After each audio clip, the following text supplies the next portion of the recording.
At dahil wala kayong pakialam sa droga at kriminalidad, lahat ng mga inosente, bata, matanda, babae, lalaki, na pinapatay, kasalanan nyo yan.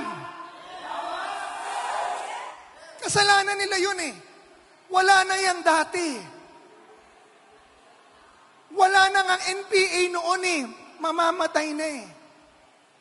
Ngayon, binuhay na naman nila eh. Ako po si Chairman Greco Bellica, dating Presidential Anti-Corruption Commission Chairman ng Pangulong Rodrigo Roa Duterte. Noong aming panahon po, walang ganitong kalaking korupsyon na kayo'y nababalitaan sa ating bansa. Dahil ang mga tao sa gobyerno takot mahuli na nasa korupsyon. Dahil nung panahon natin, maraming napagsusumbungan, pwede ka magsumbong sa media, pwede ka magsumbong sa Office of the President, kahit kanino, merong 8888 na gumagana, at pwede ka magsumbong sa PACC at naiimbestigahan, nakakasuhan, napapakulong at nai-expose. Kaya noong panahon po natin, mababa at tagong-tago ang korupsyon. Pero ngayon po, lantaran na, nasa social media araw-araw, wala nang hiya, ayaw pa rin tumigil. Wala nang kinatatakutan. Nung panahon po namin, kahit congressman, walang ganyang kayabang mga congressman na meron ngayon tayo sa Quadcom. Dahil pati mga congressman noon, nadadamay sa aming mga investigasyon at ina-announce ng Pangulong Duterte at nakakasuhan. Kaya kung ayaw nyo po na ng ganyang sistema, alam nyo po, tinitingnan ko kanina, pinakikita ko kala Ate Astra sa mga katabi ko, ng mga kandidato po party list. Sabi ko, kita nyo itong mga party list na to, dati natin kasama tong mga to. Dati, palakpak ng palakpak to. Pagka meron tayong, pag may ginagawa ang Pangulong Duterte, dati, suporta ng suporta to. Kahit hindi imbitado, sama ng sama. Tapos ngayon, bumoto para impeach si VP Sara. Puro mga balimbing. Puro mga nabayaran daw. Hindi ko alam. Pero yun ang nababasa ko sa news. 150 million, 250 million. Hindi ko po alam dahil pare-pareho tayo, napapakinggan lang natin. Gusto nating malaman. Dahil ayaw natin ng ganyang klaseng mga leader na pwede mo palang bilhin. Kaya ka palang ibenta. Dahil kung kaya nilang ibenta yung mga taong napapakinabangan nila noon, lalong kaya nilang ibenta yung mga taong nakikinabang lang sa kanila. Tayo yun. Kaya kung ayaw nyo na po ng balimbing, huwag nyo na pong iboto, ito na po ang pagkakataon ninyo na humanap ng iba at paltan ang mga nakaupong balimbing. Totoo po yan. Wala pong kwenta na leader ang mga taong nagbebenta ng boto at ng walang prinsipyo. Paltan po natin yan. Kaya kung ayaw nyo na ng balimbing, dito na kayo sa amin. Sino ho pala mga Bisaya dito? Bisaya? Ay, ang dami. Ilonggo. Waray. Cebuano. Bisaya. O, dito na kayo sa akin. Hati-hatiin nyo kami para marami tayo sa Kongreso. Doon i-expose namin lahat yan.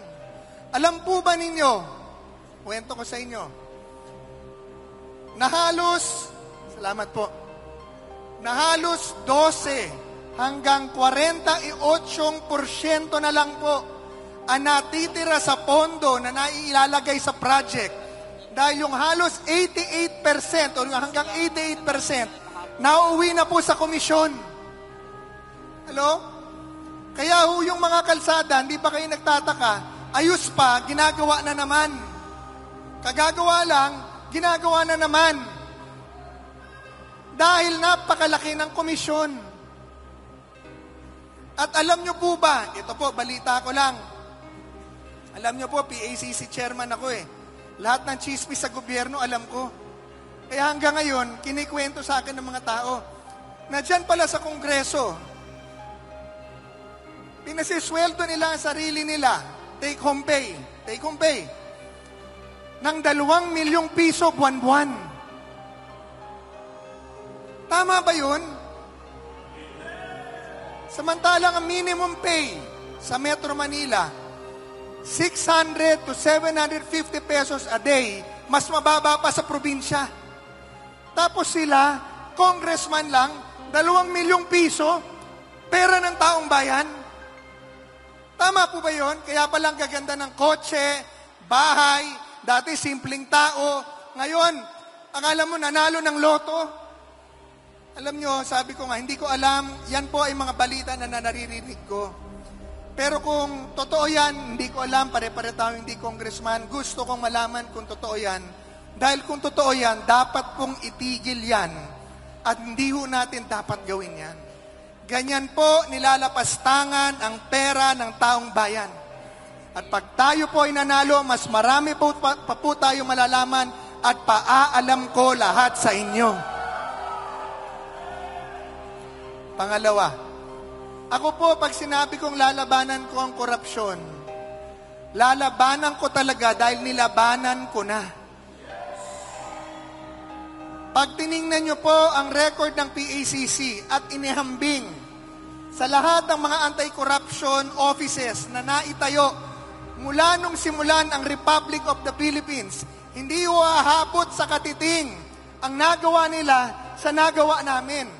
13,000 kaso ng korupsyon ang aming inimbestigahan nung panahon po namin. 200 mahigit ang sinampahan namin ng kaso na matataas sa ranggo ng opisyal doon sa ombudsman at sa korte. 24 po ang aming pinakulong at 800 po ang aming sinipa ng Pangulong Duterte ng ating pamahalaan nung panahon namin. Kaya nung panahon namin, walang ganyang kayabang na mga politiko kahit congressman. Napakalit na opisina, napakalit ng kapangyarihan, pero buwis buhay po ang aming pagtatrabaho. Pangalawa, ngayon, kalat na naman ng droga, patayan, kidnapping, binibidyo pa. Nakakatakot na naman pong maglakad-lakad, mag-jogging-jogging sa kalsada dahil hindi mo alam kung anong mangyayari sa'yo. Wala na yung feeling natin na safe tayo. Dahil pati yung mga pulis, ayaw namang huli. Dahil natatakot, baka daw may koneksyon dun sa taas. Alam po ninyo, pag ako po naging, wag niyo lang akong tatawagin congressman ha, chairman na lang. Ayoko talaga magpatawag na congressman dahil kurap na kurap ang dating sa akin eh. Chairman lang, pag tayo po ay naupo dyan, magtatatag ako ng mga action center sa iba't ibang lugar ng Pilipinas para ang mga Pilipinong mahihirap, inaapi, walang kalaban-laban, meron na po kayong tatakbuhan, ako po ang magtatanggol sa inyo. Yang mga abusadong pulis, abusadong opisyal, patatanggal po natin yan at paiimbestigahan. Pakakasuhan ko po yung mga yan para hindi makapag-retire ng kanilang may merong benefits, para kung hindi nila kaya ang trabaho nila, lumayas kayo dyan. Ayoko magmura, pastor ako eh. Pero wala naman po tayong pwedeng asahan eh. Gobyerno lang ang kayang lumaban sa droga. Gobyerno lang ang kayang lumaban sa korupsyon. Gobyerno lang ang kayang magbigay sa atin ng milyong-milyong trabaho para umasenso ang Pilipino. Ang ginagawa po nila, inuubos ang pera sa dole-outs, AIX, AKAP, tupad, dahil gusto nilang mabili ang boto ng Pilipino. Yang tulong na yan ay tulong para lalo tayong humirap at manatiling mahirap ang mahirap. Ayaw ko niyan. Ang gusto ko, lumikha ng maraming trabaho para mga Pilipino magkaroon ng oportunidad, umasenso sa sarili nating bayan. Paano dadami ang trabaho kung puro adik, puro patayan, korap ang gobyerno, grabe ang red tape? Mag-a-apply ka ng permit, 1 taon na, wala pa. Kailangan po nating tulungan ang mga negosyante at negosyo makapagnegosyo ng mabilis dahil ang negosyo ang magdadala ng trabaho. Yan lang po ang pag-asa natin ng ating mga anak ay magkaroon ng mas magandang buhay kesa sa atin. Mga kababayan, pangatlo, yang mga abusadong sistema, korupsyon, yung ginawa kay Pastor Kibuloy, mga abusadong opisyal, hindi na ba tayo malaya ngayon? Sila na ba ang bosyo at hari dito? Inilagay lang natin sila. Nakikiusap nga sila sa atin noon. Tapos ngayon, hari na sila. Mga kababayan, buti na lang may eleksyon. Dahil sa Mayo 12, tayo na ang makapangyarihan. Tayo na ang masusunod. Okay lang sa akin, kunin nyo yung akap, tupad, AX, kunin nyo po lahat yan. Pera natin yan eh. Ang pakiusap ko lang, pagdating ng botohan, pag-isipan nyong mabuti kung sino yung iboboto nyo. At pakiusap ko po, huwag na kayong boboto ng korap at mga durugista. Huwag na. Huwag na po. Ay, kikinig po tayo sa buong mundo. Huwag na, parang awa nyo na. Tama na. Sobra na. Palitan na. Naalala ko yan, 1986. Yan po ang kinakanta namin. Maliliit pa kami. Nakabalik dahil sa inyo din